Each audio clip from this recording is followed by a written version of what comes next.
Let's go now to a pair of congressmen. Elijah Cummings is a Democrat from Maryland and Scott Riggel is a Republican from Virginia.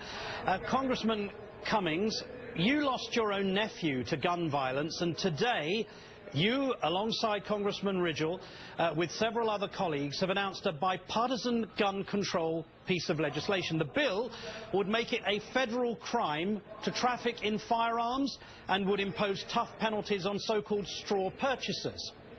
But would this bill, sir, penalise only the purchaser?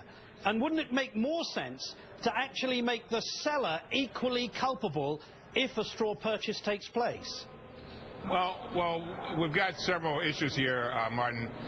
Part of the bill goes to increasing the penalties for straw purchasers, and this is when somebody goes to a gun dealer. And a lot of the times, if they go to a gun dealer, of course the gun dealer will do a background check and get into that. So that's going to be taken care of.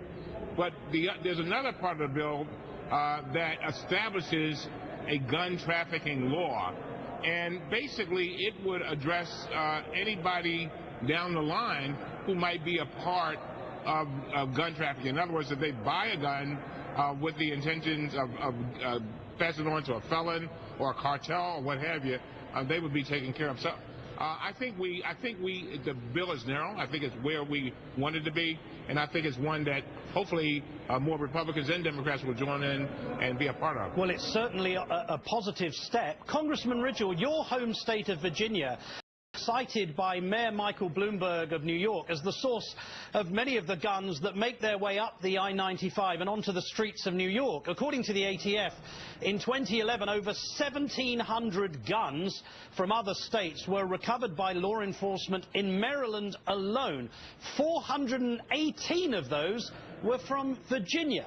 And Virginia ranks in the top 5 among states that export guns used in crimes. So how would this bill stop the flow of guns into your colleague, Congressman Cummings' state?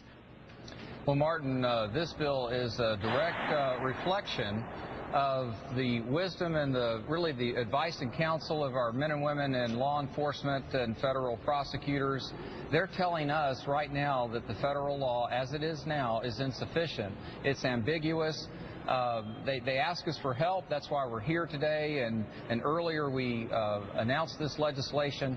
It makes sense because it does target two groups of people, folks who shouldn't have guns. One is the group of folks who are straw purchasers, those who are buying guns for others, and also the gun traffickers. And look, as a lifetime member of the NRA, as a person who's a strong Second Amendment advocate, I've got a problem with people who use guns to commit crimes, because it really puts pressure on the law-abiding citizens like myself and others. So that's why I'm happy to stand here with my friend and colleague Elijah and others, Democrats and Republicans, to get this legislation advanced.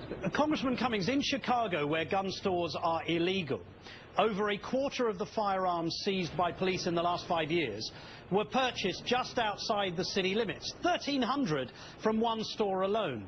Assault weapons and high-capacity magazines are banned in Chicago. But still, that city saw more than 500 gun homicides last year alone. Now, assuming your passes, how is it possible to determine if someone is a straw purchaser? And how can a store be held liable for a straw purchase? Well, let me give you an example, Martin. We have a situation where a number of guns that ended up in Oakland that came from Georgia, and they were bought by straw purchasers. A woman in Georgia bought guns for her boyfriend who had a criminal record. You know what he did then? He then sells them to folks in Oakland. The point is that this goes to that straw purchaser. It's going to cause them to say, wait a minute, cause a woman like that to say, maybe I shouldn't be doing this because I may be facing 20 years in jail. That's how a lot of guns get to places like Baltimore, get to places like Oakland. And so this is going to address that problem, and it's going to cause, and I'm convinced that the only people that should be against this bill is a criminal or the person who wants to be a straw purchaser. One would think so. I would think so. Congressman Riggel, your party has traditionally sided with the NRA. In this interview, you've reflected on the fact that you've long been a supporter of the NRA. But given the comments of people like Wayne LaPierre, who opposes background checks, even though the vast majority of his members support them, is it your view, sir, that Republicans like yourself are maybe beginning to rethink their allegiance to the gun lobby? Well, what we're doing here today, I think, reflects common sense, common ground, and what's right for America. But does it, sir, reflect Republicans like yourself beginning to realize that some of the things that have been coming from the leadership of the NRA are simply nonsensical and non-representative of the vast majority of its own membership? Look, I think the NRA through the years has done a lot of good things, and I'm proud of my membership in the NRA. Now, that said, I'm a businessman turned public servant, and I focus on that which I can get done. And we look for common ground, and that's why Elijah and I are working so well together. Representative Carolyn Maloney out of New York, Representative Pat Meehan out of Pennsylvania, one a Democrat, one a Republican. Look, we said, what's right for America? And we aren't focusing on trying to critique the NRA right now. We're not trying to focus on labeling. We're trying to advance sound legislation. And I think we got a shot at this, Martin. I think we can really get this done.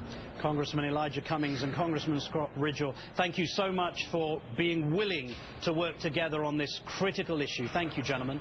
Thank you, Martin. Thank you. Next, John